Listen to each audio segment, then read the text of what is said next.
Bilirsiniz Rus bəy, məsələ burasındadır ki, müharibə başlayanda hələ bilirsiniz Ukraynanın ərazisi Azərbaycan ərazisindən dəfələrlə böyükdür.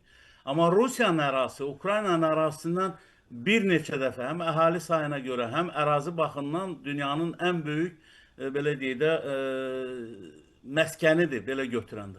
Amma bu görməmiş yığnağı, yəni Rusiyanın hazırki rəhbərliyində olan görməmiş yığnağı həyatı boyu o necə ki, üzr istəyirəm, müharibənin ilk günlərində Ukrayna ərazisinə daxil olanda unitazları daşıyırdılar, paltaryuyan maşınları daşıyırdılar.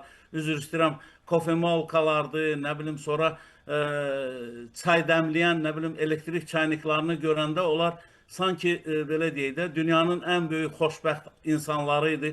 Maşınlarla deməli Pentium 1 kompüterlərini daşıyırdı. Hansı ki indi artıq Pentium 1-i heç muzeylərdə tapmaq mümkün deyil. Yəni bu həmin xalq Ukrayna üzərinə gedəndə Ukraynalılar bir qədər belə biganə yanaşırdılar. Amma müharibənin 4-cü ilində sizin də qeyd etdiyiniz kimi, yəni Ukraynalılar artıq dözümlülük nümayiş etdirirlər və bəzən də o bizim bəzi baştan Rus olan politolog mu deyim, nə bilim mütəxəssis mi deyim, özlərini mütəxəssis kimi Azərbaycan televiziyalarına sırıyanlar hansılar ki deyirlər ki, əşi Zelenski Ukraynanı məhv elədi. Əşi, nə bilim, Ukraynalılar Avropada nə bilim neçə milyondular.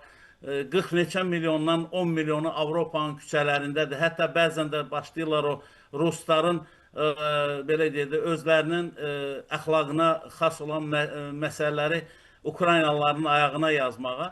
Qardaş, nə eləməlidir? Ukraynalı oturmalıydı Putinin güllə yağışı altında ya da raket yağışı altında. O bizim gəncəmizi kim bombaladı? Siz elə bilirsiniz ki, onu erməni elədi. Bu günləri məhkəməsi keçirilən arayıqlar, dünənləri, hələ dünənki məhkəmədən bir epizodu danışım.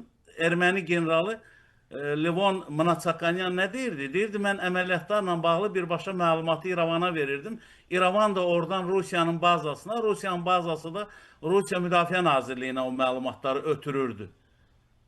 Ona görə də bugün Ukrayna xalqı dözümlü xalqdır. Yəni Ukrayna xalqı artıq başa düşür ki, onların haqq işi sona qədər davam eləyəcək. Və bunu Trump da gördü.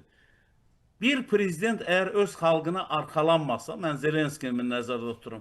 Zelenski deyə bilər, o xalq ayağa durar, onu üzr istəyirəm, o bizdə hərdən deyirlər, deyir süpürüb nə bilim Kür çayına tökmək, Xəzərə nə bilim silib süpürmək məsələsi.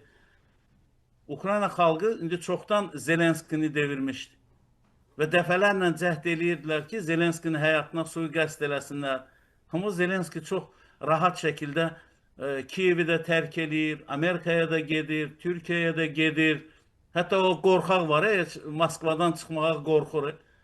Artıq Rusiyada o belə deyək, gigiyenik vasitələrə çox böyük ehtiyac yaranıb. Çünki rəhbərlikdə təmsil olunan şəxslər o gigiyenik vasitələri gündə hər yarım saatdan bir dəyişirlər qorxularından. Çünki doğrudan da onlar qorxaqdırlar. Onlar sadəcə oturublar ora, görürlər ki, Trump'ı əgər barmaqlarına dolaya bilirlərsə, nədən hegemonluq eləməyək?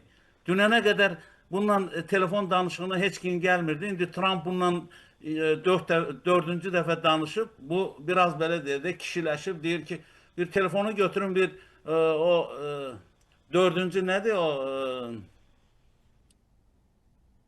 yeni Roma papası, dördüncü Levə də zəng eləyir, onun fikir verin, Allahsız adam, Allahı tanımayan, insanları qıran adam, deməli din xadiminə zəng eləyir və ona izah eləyir ki, Rusiyanın mövqeyi nədən ibarətdir. Rusiyanın mövqeyi bu günləri 2 vur 2 qədər hər şey aydındır, gözümüzün qabağındadır. Harda Rusiyanın nəfəsi var, orada mütləq mənada iki qardaş, əgər bu belə deyək, əkiz qardaşlar bir yerdədirsə, orada Rusun barmağı varsa, o iki qardaş belə deyək də qanlı bıçaq olub bir-birini ya öldürəcəklər, ya da ki bir faciə baş verməlidir. Ona görə Ukraynalılar artıq bunu başa düşdülər. Dözümlülük deyirsiniz, əlbəttə ki, Ukrayna xalqı deyir, nə qədər lazımdır, biz o qədər də müharibəni davam etdirəcəyik.